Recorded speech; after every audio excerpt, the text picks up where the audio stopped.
நீங்கள் இன்னும் அநேக காரியங்களை செய்ய வேண்டும். ஆண்டவருக்காக உங்க குடும்பத்தை கட்ட வேண்டும். அநேகரை ஆண்டவருக்குள்ளே கொண்டு வர வேண்டும். நீங்கள் உங்க வாழ்க்கையிலே இன்னும் பிரகாசிக்க வேண்டும், ஜொலிக்க வேண்டும். ஆண்டவருடைய சுவிசேஷத்திற்காய், சபைக்காய், ஆண்டவருடைய ஊழியத்திற்கென்று, ஆண்டவருடைய நாம மகிமைக்கென்று இன்னும் நீங்கள் வாழ வேண்டும்.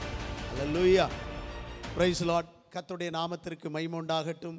இந்த பரிசுத்த ஆராதனையில் கூடி வந்திருக்கிறவங்க எல்லாரையும் கர்த்தரும் இரட்சகருமாகிய இயேசுவின் நாமத்தில் வாழ்த்தி வரவேற்கிறேன். ஆன்லைன் மூலமாக இந்த வார்த்தையை கேட்டுக்கொண்டிருக்கிற அன்பார்ந்த சகோதர சகோதரிகளாகிய உங்கள் ஒவ்வொருவரையும் கர்த்தரும் இரட்சகருமாகிய இயேசு கிறிஸ்துவின் நாமத்தில் வாழ்த்தி வரவேற்கிறேன். கர்த்தர் நம்மை ஆசீர்வதிப்பாராக. இந்த வேத வசனத்தை வாசிக்கிறேன் நான். கர்த்தர் நம்மை ஆசீர்வதிப்பாராக. லேவியராகமம் 26ஆம் அதிகாரம் 9ஆம் வசனமும், சங்கீதம் 33ஆம் அதிகாரம் 14ஆம் வசனத்தையும் நாம் தியானிப்போம். நான் உங்கள் மேல் கண்ணோக்கமாயிருந்து உங்களை பழுகவும் பெருகவும் பண்ணி உங்களோட என் உடன்படிக்கையை திடப்படுத்துவேன். சங்கீதம் 33:14, தாம் வாசமாயிருக்கிற ஸ்தானத்தில் இருந்து பூமியின் குடிகள் எல்லார் மேலும் கண்ணோக்கமாய் இருக்கிறார். தேவன் யார் மேல் கண்ணோக்கமாய் இருக்கிறாரோ அவர்களை பழுகவும் பெருகவும் பண்ணி தம்முடைய உடன்படிக்கையை அவர்களோடு கூட ஸ்தாபிக்கிறவராய் இருக்கின்றார். பெருக பண்ணுகிற தேவன், பழுக பண்ணுகிற தேவன், இதுதான் அவருடைய வாஞ்சை, தாகமாக இருக்கின்றது. எனவே இப்பொழுது நம்முடைய தேவன் தாம் வாசமாயிருக்கிற ஸ்தானத்தில் இருந்து உன்னதத்திலே அவர் வாசமாயிருக்கிறார். அங்கிருந்து பூமியின் குடிகள் எல்லார் மேலும் அவர் கண்ணோக்கமாயிருக்கிறார் என்று பார்க்கிறோம். பொதுவாக எல்லாரையும் நம்முடைய ஆண்டவர் கண்ணோக்கி பார்க்கிறார். அப்படியானால் இந்த பூமியிலே யாரையெல்லாம் அவர் பார்க்கிறார் என்று சொன்னால், நீதிமொழிகள் 15ஆம் அதிகாரம் 3ஆம் வசனம் இப்படி சொல்லுகின்றது: கர்த்தரின் கண்கள் எவ்விடத்திலும் இருந்து நல்லோரையும் தீயோரையும் நோக்கி பார்க்கிறது. கர்த்தருடைய கண்கள் எவ்விடத்திலும் இருக்கின்றதான நல்லோரை பார்க்கிறது, தீயோரையும் பார்க்கின்றது. அப்படியானால் இந்த உலகத்திலே நல்லவர்களும் இருக்கிறார்கள், தீயவர்களும் இருக்கிறார்கள். இதை குறித்து கொஞ்சம் வித்தியாசமாக ரோமருக்கு எழுதின நிருபம் 5ஆம் அதிகாரம் 7ஆம் 8ஆம் வசனம் இப்படி சொல்லுகிறது: நீதிமானுக்காக ஒருவன் மரிக்கிறது அரிது, நல்லவனுக்காக ஒருவேளை ஒருவன் மரிக்க துணிவான். நாம் பாவிகளாய் இருக்கையில் கிறிஸ்து நமக்காக மரித்ததினாலே தேவன் நம்மேல் வைத்த தமது அன்பை விளங்க பண்ணினார் என்று சொல்லி நாம் இங்கே பார்க்கின்றோம். இங்கே 3 விதமான நபர்களை பற்றி இந்த பூமியிலே சொல்லப்பட்டிருக்கிறது. ஒன்று நீதிமான். இந்த நீதிமானுக்காக கூட ஒருவன் மரிப்பது அரிது என்று சொல்லப்பட்டிருக்கிறது. ஆனால் நல்லவனுக்காக ஒருவேளை ஒருவன் மரிக்க துணிவான். ஆனால் பாவிகளாயிருக்கையில் கிறிஸ்து நமக்காக மரித்தார். இங்கே நீதிமான் என்று ஒருவனையும், நல்லவன் என்று இன்னொருவனையும், பாவி என்று 3வது ஒரு நபரையும் இங்கே நாம் பார்க்கிறோம்.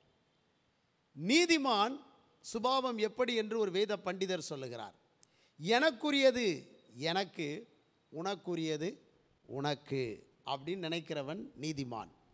நல்லவனுடைய சுபாவம் என்னவென்று சொன்னால், உன்னுடையது உனக்கு, என்னுடையதும் உனக்குத்தான் அப்படின்னு சொல்லுவானா. எவ்வளோ பெரிய தன்மை பார்த்தீர்களா? இந்த பாவியுடைய நிலைமை என்னவென்று சொன்னால், என்னுடையது எனக்கு, உன்னுடையதும் எனக்குத்தான் அப்படின்னு சொல்லுவானா. அப்போது பாவி ரொம்ப மோசமானவனாக இருக்கிறான். அதற்கு மேலே நீதிமான் ஓரளவு பரவாயில்லை. இந்த நீதிமானுக்கும் மேலாக ஒருவனை பற்றி சொல்லுகிறது. அவன்தான் யாரு? நல்லவன். அப்படியானால் இந்த பூமியிலே நல்லவர்கள் இருக்கின்றார்கள். தங்கள் நன்றாக இருக்க வேண்டும், மற்றவர்களும் நன்றாக இருக்க வேண்டும். என்னால் முடிந்த நன்மைகளை நான் மற்றவர்களுக்கு செய்ய வேண்டும் என்ற எண்ணம் இந்த நல்லவர்களுக்குள்ளே உண்டாகி கொண்டிருக்கிறது. தேவன் பரலோகத்தில் இருந்து இந்த பூமியை பார்க்கும்போது நல்லோரையும் பார்க்கிறாராம், தீயோரையும் பார்க்கிறார் என்று சொல்லி பார்க்கிறோம். அப்போ நல்லவர்களை அவர் கண்ணோக்கி பார்க்கும்போது அவர்களை பெருக பண்ணுவாராம், அவர்களை பலுக பண்ணுவாராம். அவர்களை ஆசீர்வதிக்க வேண்டும், அவர்களை இன்னும் மேன்மைப்படுத்த வேண்டும் என்றுதான் தேவன் விரும்புகிறார். அதுதான் தேவனுடைய வாக்குத்தத்தமாக இருக்கின்றது. அப்படியானால் நல்லோர் யார், தீயோர் யார் என்பதை பற்றி ஓரிரு குறிப்புகளை நாம் சிந்தித்து முன்னே செல்ல இருக்கின்றோம். முதலாவதாக 1 ராஜாக்கள் 19ஆம் அதிகாரம் 4ஆம் வசனத்தை வாசித்து பார்த்தால், அவன் வனாந்திரத்தில் ஒரு நாள் பிரயாணம் போய் ஒரு சூரைச் செடியின் கீழ் உட்கார்ந்து தான் சாக வேண்டும் என்று கோரி, போதும் கர்த்தாவே, என் ஆத்துமாவை எடுத்துக்கொள்ளும், நான் என் பிதாக்களை பார்க்கிலும் நல்லவன் அல்ல என்று சொல்லி. இங்கே எலியாவை பார்க்கிறோம். அவன் வாழ்க்கையிலே ஒரு சோர்வு வந்தது, பயம் வந்தது. ஏன் அவனுக்கு சோர்வு வந்தது, பயம் வந்தது என்று சொன்னால், யெசபேல் சொன்னாள், நாளை உன் தலையை உன்னை விட்டு வாங்கி விடுவேன், தேவர்கள் மேல் ஆணை என்று சொல்லி அனுப்பினாள். இந்த வார்த்தையை கேட்ட பொழுது அவனுக்கு பயம் வந்தது. இப்படிப்பட்ட ஒரு துன்மார்க்கர் ஸ்திரீயினாலே நான் மரிப்பதை விட தேவனே என்னை எடுத்துக்கொள்ளட்டும் என்று சொல்லி அவன் ஒரு நாள் பிரயாணம் பண்ணி ஒரு சூரைச் செடியின் கீழே உட்கார்ந்து, போதும் கர்த்தாவே, என் பிதாக்களை பார்க்கிலும் நான் நல்லவன் அல்ல அப்படின்னு சொல்கிறான். எலியா நல்லவன் தான், ஆனாலும் அவர் என்ன சொல்லுகிறார் அப்படின்னு சொன்னால், என் பிதாக்களை பார்க்கிலும் நல்லவன் அல்ல அப்படின்னு சொன்னால், என்னை விட என் பிதாக்கள் தான் ரொம்ப ரொம்ப நல்லவர்கள், நான் ஏதோ நல்லவன் அவ்வளவுதான் அப்படின்னு சொல்லி சற்று தன்னை குறைத்து அந்த இடத்துல ஆண்டவர்கிட்ட பேசிட்டு, போதும், இதுவரைக்கும் நான் ஊழியம் செய்தது, இதுவரைக்கும் நான் வாழ்ந்தது போதும், என்னை எடுத்துக்கொள்ளும் என்று அவன் சொல்லுகிறான். அல்லேலூயா. தேவன் இந்த எலியாவை அந்த நாட்களில் ஒரு நல்லவனாக பார்க்கின்றார். அல்லேலூயா.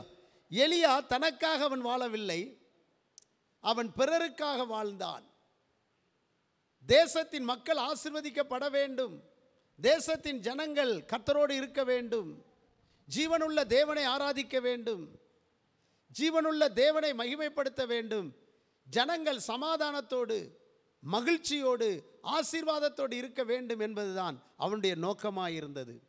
எனவே தேசத்தை அசுசிப்படுத்துகின்ற, கெடுக்கின்ற அருவருப்புகளை, தீட்டுக்களை, விக்கிரக கிரியைகளை எல்லாம் அவன் அழித்தான்.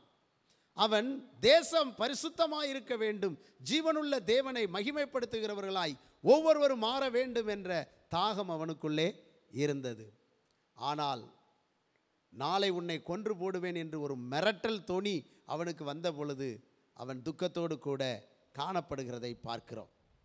இப்படிப்பட்ட சூழ்நிலையில்தான் அவன், நான் நல்லவன் அல்ல, நான் சாக வேண்டும் என்று அவன் சொன்னாலும், நல்லவன் சாக வேண்டும் என்று நினைப்பதை கர்த்தர் என்ன செய்யலை, விரும்பவில்லை. அல்லேலூயா, சோதரம். நல்லவர்கள் சாக வேண்டும் என்று நினைத்தால் அவர்களை சாக விடுகிறவர் அல்ல நம்முடைய தேவன். அல்லேலூயா. நல்லவர்கள் இன்னும் நன்மையை செய்வார்கள், நல்லவர்கள் இன்னும் நல்ல காரியங்களை நடப்பிப்பார்கள்.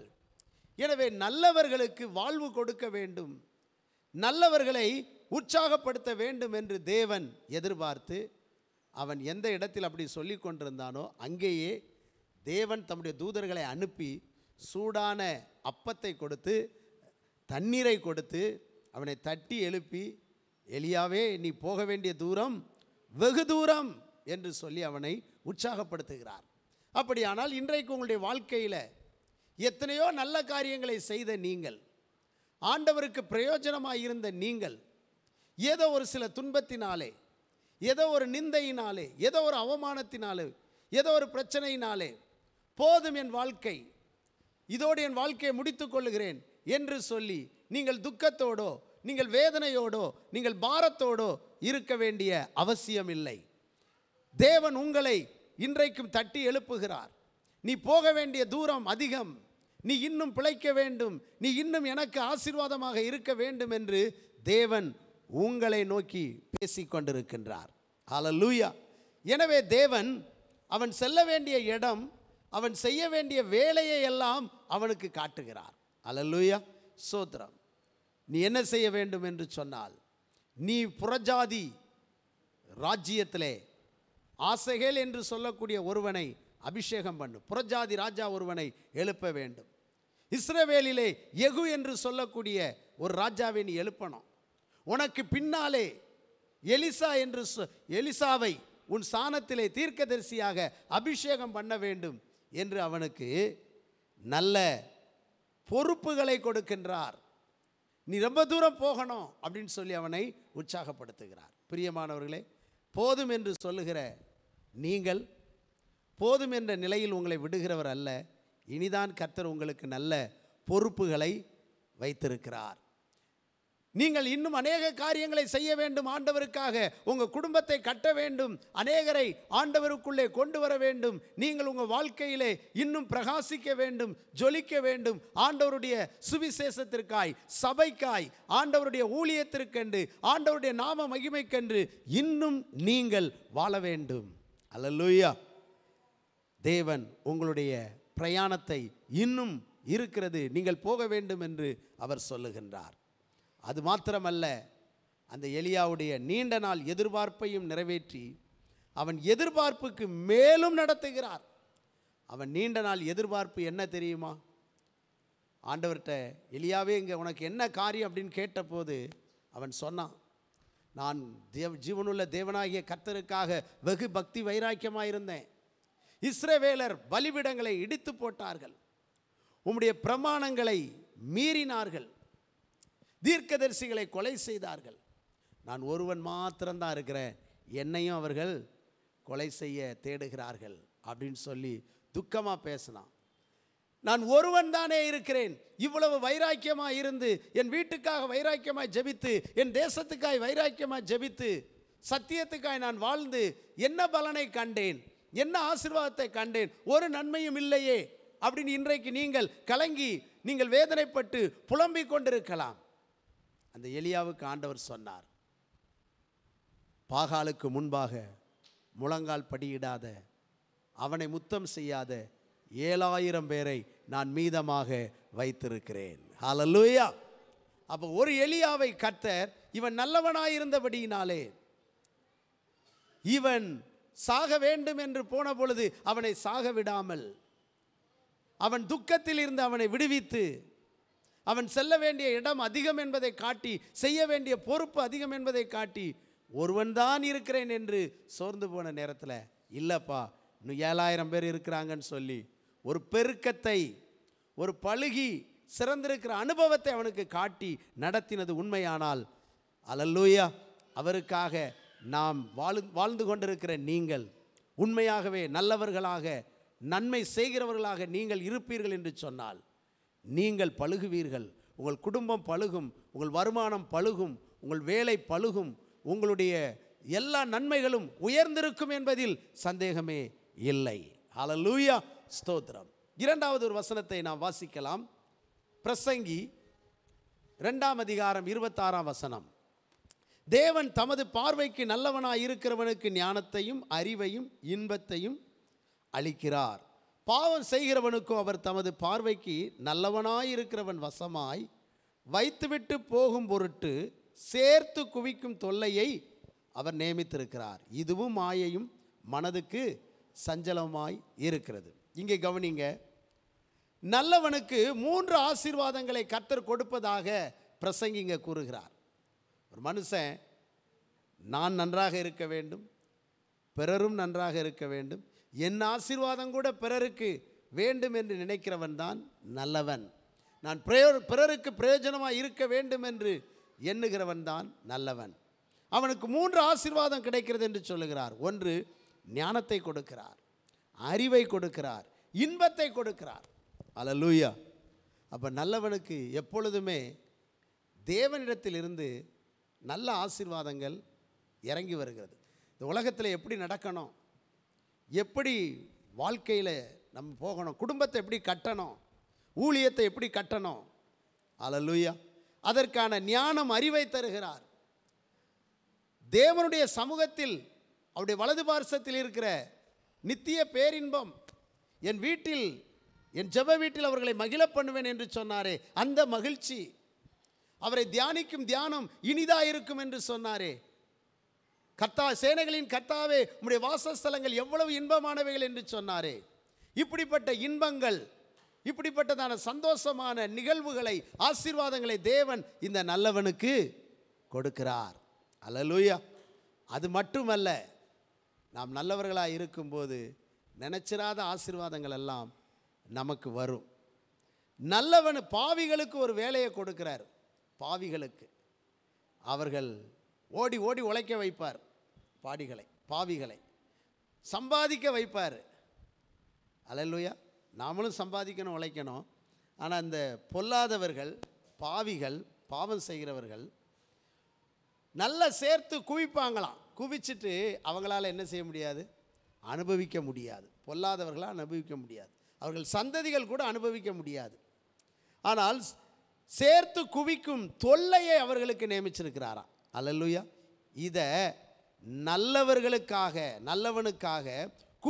குவியலாக இந்த ஆசீர்வாதங்கள் எல்லாம் வருவதற்கு பாவியை கர்த்தர் பயன்படுத்துகிறார். அல்லேலூயா. அப்படி செய்ய முடியுமா ஆண்டவரால்? முடியும். யோபு 29:13 நீங்கள் படித்து பார்த்தீங்கன்னா, கெட்டு போக இருந்தவனுடைய ஆசீர்வாதம் என் மேலே என்ன செய்தது? வந்தது அப்படின்னு சொல்கிறார். ஏசாயா 45:14 நீங்கள் வாசித்து பார்த்தீங்கன்னா, எத்தியோப்பியர்கள், எகிப்தியர்கள், இவர்களுடைய சம்பத்து, இவர்களுடைய ஆசீர்வாதங்கள் எல்லாம் அங்கே தேவ ஜனங்களை, தேவ பிள்ளைகளை தேடி வரும் என்று சொல்லப்பட்டிருக்கிறது. அல்லேலூயா. அப்போ இந்த உலகத்தில் கெட்டு போகிறவர்களுடைய ஆசீர்வாதங்கள் எல்லாம் நல்லவர்களை தேடி நிச்சயமாக வரும். ஆமென். ரூபன் தன் முதற் பிறந்த பிள்ளையாயிருந்தாலும் தன் தகப்பனுடைய மஞ்சத்தை தீட்டுப்படுத்தினபடியினாலே அவனுடைய இரட்டிப்பான சுதந்திரம் பரிசுத்தமாய் வாழ்ந்த, நல்லவனாய் வாழ்ந்த யோசேப்பு வம்சத்திற்கு வந்தது என்று சொல்லப்பட்டிருக்கிறது. அல்லேலூயா. அப்போ பாவியின் ஆசீர்வாதத்தை நல்லவனாய் பரிசுத்தவானாய் வாழ்கிறவனுக்கு திருப்பி விடுகிறார் நம்முடைய தேவன். அதை 1 நாளாகமம் 5ஆம் அதிகாரத்தில் 1-2 வசனங்களில் நம்ம வாசிக்க முடியும். அல்லேலூயா. யோசபாத்துக்கு விரோதமான 3 கூட்ட ஜனங்கள் யுத்தம் செய்ய வந்தாங்க. யோசபாத் நல்லவனாக, உபவாசிக்கிறவனாக, ஜெபிக்கிற மனிதனாக இருந்தான். அவன் என்ன செய்தான் தெரியுமா? யுத்த நேரத்தில், யுத்தத்தின் முன்னணியில் தேவனை துதிக்கவும் ஆராதிக்கவும் சேனையை எழுப்பினான். எதிரிகள் அவனுக்கு எதிராய் வந்த பொழுது தங்களுக்குள்ளே வெட்டுண்டு மடிந்தார்கள். அவர்கள் பெராக்காவிலே 4 நாட்கள் எதிரிகளுடைய கொள்ளை உடைமைகளை எல்லாம் என்ன செய்தார்கள்? சுதந்தரித்தார்கள். பாவிகள் விழுகிறார்கள். பாவிகளுடைய நன்மைகள், பாவிகளுடைய செல்வாக்கு, பாவிகளுடைய ஆசீர்வாதங்கள் நல்லவராயிருக்கிறவர்களுக்கு, நல்லவனுக்கு விரோதமாய் போராடின அவர்களுடைய ஆசீர்வாதங்களை எல்லாம் நல்லவனுக்கே தேவன் திருப்பி கொடுக்கிறார். ஹல்லேலூயா. பலுகி பெருக பண்ணுகிறார். அப்படியானால் தேவன் நல்லவர்கள் மேலே இன்றைக்கு கண்ணோக்கமாக இருந்து அந்த ஆசீர்வாதங்களை தேவன் அனுபவிக்கும்படியாக கிருபைகளை தருகின்றார். அது மட்டுமல்ல, நாம் வேதத்தில் வாசித்து பார்க்கும் பொழுது இந்த பொல்லாத மனிதர்கள் 2 பேரை குறித்து கூட நாம் பார்க்கின்றோம். நீங்கள் வேதத்தில் வாசித்தால் மத்தேயு எழுதின சுவிசேஷம் 24ஆம் அதிகாரம் 48வது வசனத்தை நாம் வாசித்து பார்க்கும்போது, அந்த ஊழியக்காரனோ பொல்லாதவனாயிருந்து தன் ஆண்டவன் வர நாள் செல்லும் என்று தன் உள்ளத்திலே சொல்லிக்கொண்டு தன் உடன் வேலைக்காரரை அடிக்க தொடங்கி வெறியரோடே புசிக்கவும் குடிக்கவும் தலைப்பட்டால், அந்த ஊழியக்காரன் நினையாத நாளிலும் அறியாத நாளிகையிலும் அவனுடைய எஜமான் வந்து அவனை கடினமாய் தண்டித்து மாயக்காரரோடே அவனுக்கு பங்கை நியமிப்பான். அங்கே அழுகையும் பற்கடிப்பும் உண்டாகும். கவனிங்க, ஒரு எஜமான் வெளி தேசத்துக்கு போகிறார். அப்போ தன்னுடைய ஆஸ்தியை எல்லாம் நல்லவன் நினச்சி ஒரு மனுஷன் கையில் ஒப்பு கொடுத்து, எப்பா என்னுடைய ஆஸ்தியெல்லாம் கவனிச்சுக்க, உனக்கு கீழே இருக்கிற இந்த வேலைக்காரர்களையெல்லாம் நல்லா கவனித்து நல்ல வேலை வாங்கி நல்லா உற்சாகமாக அவங்கள நடத்திக்கிட்டுரு, என்னுடைய செல்வாக்கெல்லாம் நீ பார்த்துக்க, நான் வர்ற வரைக்கும் இந்த பொறுப்பில் உண்மையாயிரு அப்படின்னு சொல்கிறார். நல்லவனாகத்தான் அவனை பார்த்து பொறுப்பை என்ன செய்கிறார்? கொடுக்கிறார். இன்றைக்கி நிறைய குடும்பங்கள் அப்படி தான். நல்ல பையன் நினச்சி தான் பெண்ணை கொடுத்தான் பாஸ்டர், என்ன பண்ணுறது, அவன் இப்படி ஒரு போக்கிரியா துன்மார்க்கனாக இருப்பானான்னு எங்களுக்கு தெரியலையே. சிலர் பார்க்கும்போது ஆரம்பத்தில் நல்லவர்களாகத்தான் இருக்கிறார்கள், ஆனால் அந்த நல்ல தன்மையை, நல்ல சுபாவத்தை தொடர்ந்து காத்து கொள்ளாமல் அவர்களுக்குள்ளே பொல்லாத சுபாவங்களும் பொல்லாத செயல்பாடுகளும் வந்து விடுகிறது. அதற்கு காரணம் என்ன? அல்லேலூயா. இந்த நல்ல மனுஷன் தன் எஜமானுடைய பொறுப்பை, வீட்டை, வேலைக்காரர்களை காக்காமல் என் எஜமான் வர நான் செல்லும் என்று நினைத்து வேலைக்காரரை அடிக்கவும் வெறியரோடு குடிக்கவும் ஏனோதானோவென்று அவன் என்ன செய்தானாம்? ஜீவிக்கிறானாம்.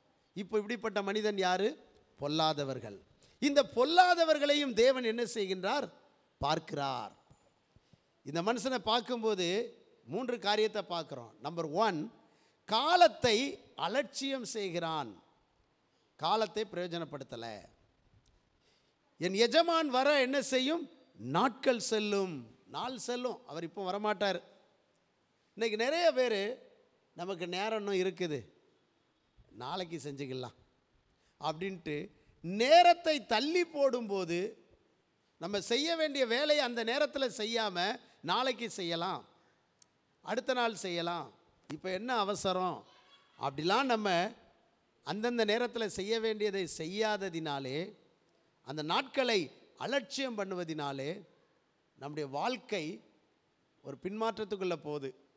நம்ம நல்லவர்களாக இருக்க வேண்டிய நாம் நேரத்தை அலட்சியம் பண்ணுகிறதுனால கெட்டவர்களாக மாறிடுறோம்.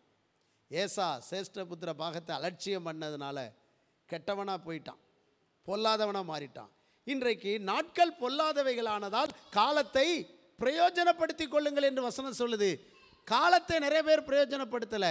பைபிள் வாசிக்க வேண்டிய காலத்தில் பைபிள் வாசிக்காமல், ஜெபிக்க வேண்டிய நேரத்தில் ஜெபிக்காமல், ஆண்டவருடைய சமூகத்துக்கு வர வேண்டிய நேரத்தில் சமூகத்துக்கு வராமல், ஊழியத்தை செய்ய வேண்டிய வேலையில் நேரத்தில் ஊழியம் செய்யாமல், தன்னுடைய அலுவலகத்தை, தன்னுடைய பொறுப்பை கவனிக்க வேண்டிய நேரத்தில் கவனிக்காமல், ஏனோ தானோவென்று நேரத்தை அலட்சியம் பண்ணுவதினால் அவங்க வாழ்க்கை கெட்ட நிலைமைக்குள்ளே போய்கொண்டிருக்கிறது. அந்தந்த நேரத்தில் அதை செய்தால் அவங்க தவறி போவதற்கு வாய்ப்பு இல்லை. அப்போ காலத்தை முதல்ல அலட்சியம் பண்ணான். 2வது, தன் உடன் ஊழியரை அடிக்க தொடங்கினான் என்று சொல்லப்பட்டு, உடன் ஊழியரை மதிக்கணும். நம்மோடு வேலை செய்கிறவங்களை என்ன செய்யணும்? மதிக்கணும். அல்லது ஒரு தலைவனாக இருக்கிறவன் அவனுக்கு கீழே இருந்து வேலை செய்கிற தன் உடன் ஊழியரை கனம் பண்ணணும். அவர்களை அற்பமாக எண்ணக்கூடாது, அவர்களை உற்சாகப்படுத்தணும், அவர்களை தைரியப்படுத்தணும். நல்ல வேலை செய்யுங்க, உங்களுக்காக நான் ஜெபம் பண்ணுறேன், நீங்கள் சுறுசுறுப்பாக இருக்கணும் அப்படின்னு சொல்லி நல்ல காரியங்களை சொல்ல வேண்டும். அதை விட்டுட்டு இவன் என்ன செஞ்சானா?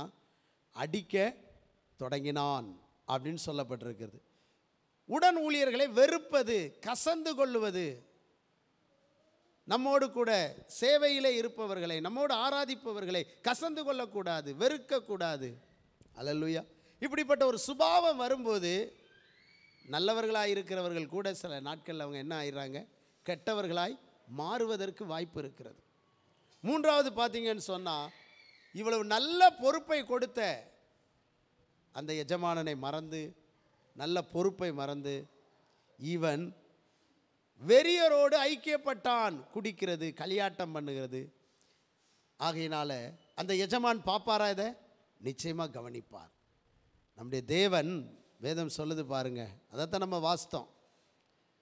தாம் வாசமாக இருக்கிற ஸ்தானத்தில் இருந்து பூமியின் குடிகள் எல்லார் மேலும் கண்ணோக்கமாக இருக்கிறார். அப்போ தீமை செய்கிறவர்களையும் பார்க்குறாரு. இந்த நல்லவனாக இருந்தவன் தீயவனாக, பொல்லாதவனாக மாறி இவன் இப்பொழுது என்ன செய்தான் அப்படின்னு சொன்னால், உடன் நேரத்தை பற்றிய ஒரு பொறுப்பற்றவனாய், தன் உடன் ஊழியர்களை குறித்த மதிப்பு தெரியாதவனாய், தனக்கு எவ்வளவு பொறுப்பு இருக்கிறதுங்கிறதெல்லாம் புரியாமல் குடித்து வெறித்து களியாட்டம் பண்ணி கொண்டிருந்தபடியினால் எஜமான் வந்தார். அல்லேலூயா. வந்த பொழுது என்ன செய்வார்? இவனுடைய ரிசல்ட், இவன் இன்னும் பெருகி இருக்க வேண்டும். இவன் நல்லபடியாக இருந்தால் எஜமான் வந்து இவனை என்ன செஞ்சிருப்பார்? குட், நல்லது, வெரி குட் அப்படின்னு சொல்லி தட்டி கொடுத்து இவனுக்கு இன்னும் பொறுப்பை கொடுத்து உயர்த்திருப்பார். இப்போ இவர் பொல்லாதவனாக மாறினதுனால இவன் பெருக வேண்டியவன், செழிக்க வேண்டியவன். அவன் வாழ்க்கையில் என்ன ஆயிடுச்சு? 51ஆம் வசனம் சொல்லுது, 24:51 மத்தேயு, அவனை கடினமாய் தண்டித்து மாயக்காரரோடு அவனுக்கு பங்கை நியமிப்பான், அங்கே அழுகையும் பற்கடிப்பும் உண்டாகும். அல்லேலூயா. அப்போ பொல்லாதவனுக்கு இப்படிப்பட்ட அழுகை பற்கடிப்புத்தான் ஏற்படுகிறது. பிரியமானவர்களே, பொல்லாத நிலைக்குள்ளே நாம் போகக்கூடாது. பொல்லாத சுபாவத்துக்கு விலக வேண்டும். நாம் நல்ல நிலையை காத்துக்கொள்ள வேண்டும் என்று சொல்லி பார்க்கிறோம். அல்லேலூயா.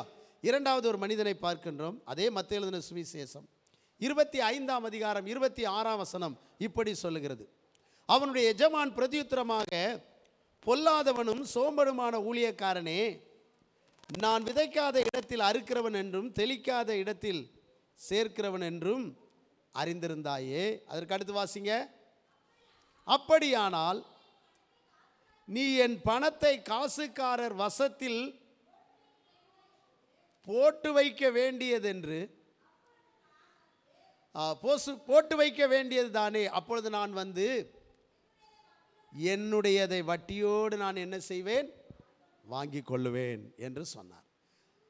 இங்கே ஒரு எஜமானை பார்க்கிறோம்.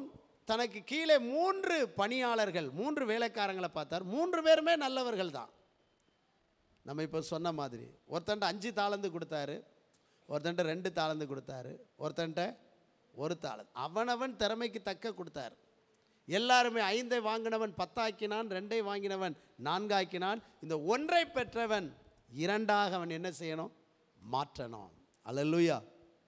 இவன் எஜமானை பற்றி நன்றாக அறிய முடியாதவனாய் மாறிவிட்டான். எஜமானை பற்றி என்ன செய்யலை, சரியா அறியலை. எஜமான் எவ்வளவா என்னை நம்பினார், அவருடைய நம்பிக்கைக்கு நான் பாத்திரவானா இருக்கணுமே அப்படிங்கிற உணர்வு இவனுக்குள்ளே இல்லை.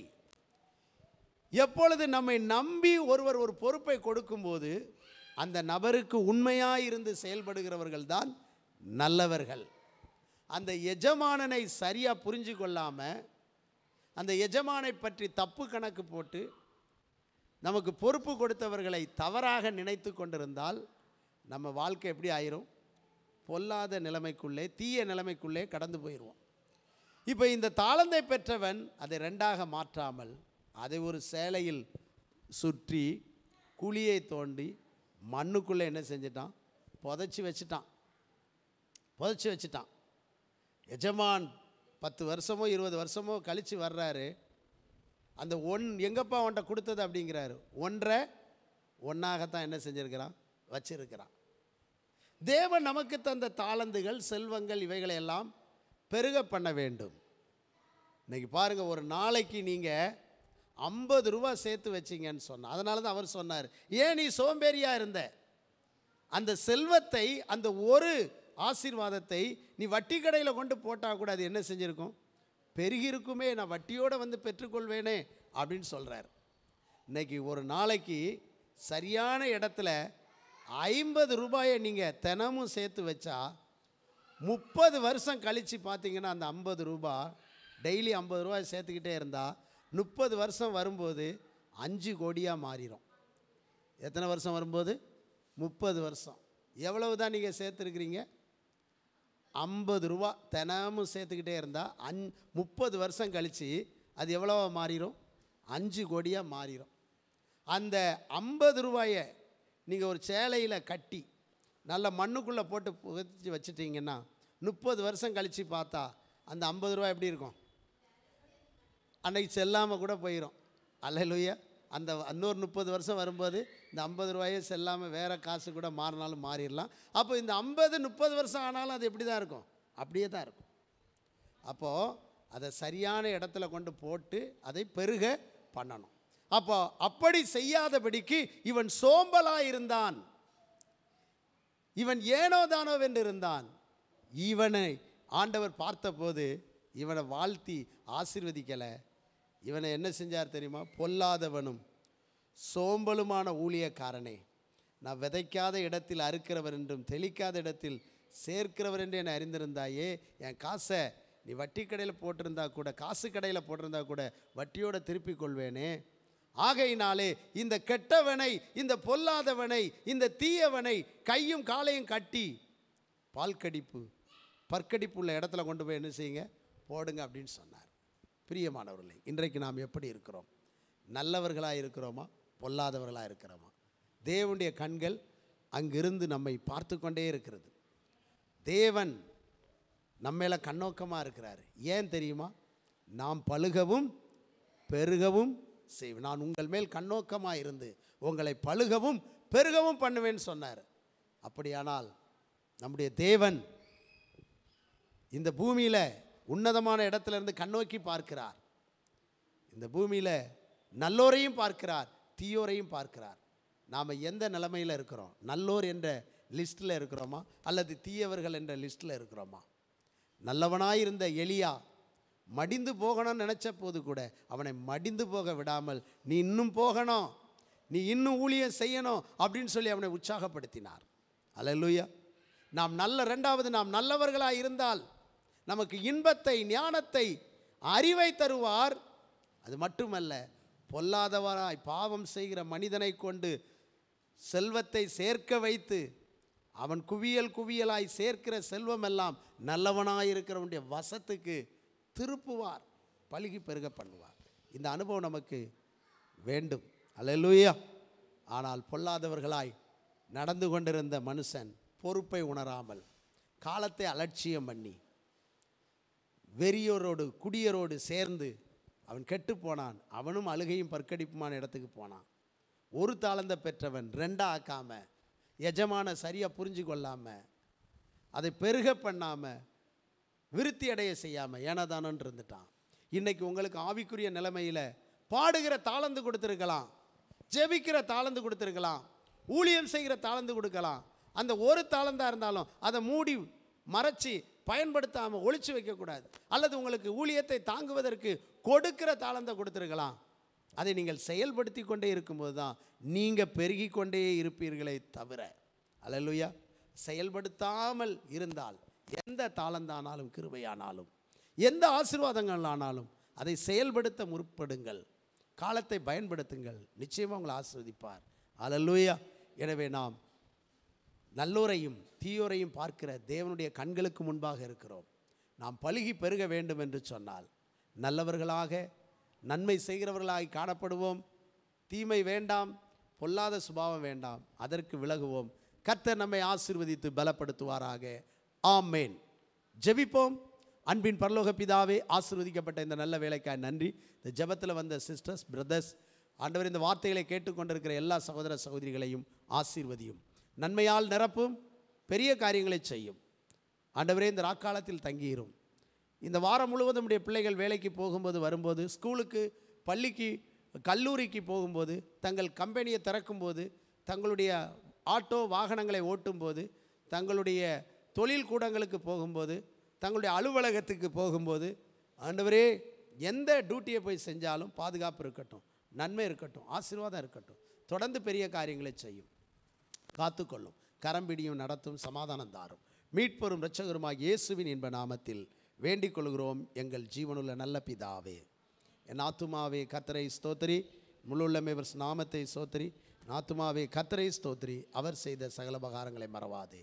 ஆமென். நம்முடைய கர்த்தராகிய இயேசு கிறிஸ்துவின் கிருபையும், பிதாவாகிய தேவனுடைய அன்பு, பரிசுத்த தேவாவியானவரின் அன்பும் ஐக்கியமும் சந்தோஷமும் சமாதானமும் இன்றைக்கும் என்றைக்கும் நம் அனைவர் மேலும் தங்கி தாபரிப்பதாக. ஆமென். ஹல்லேலூயா, ஹல்லேலூயா, அல்லேலூயா.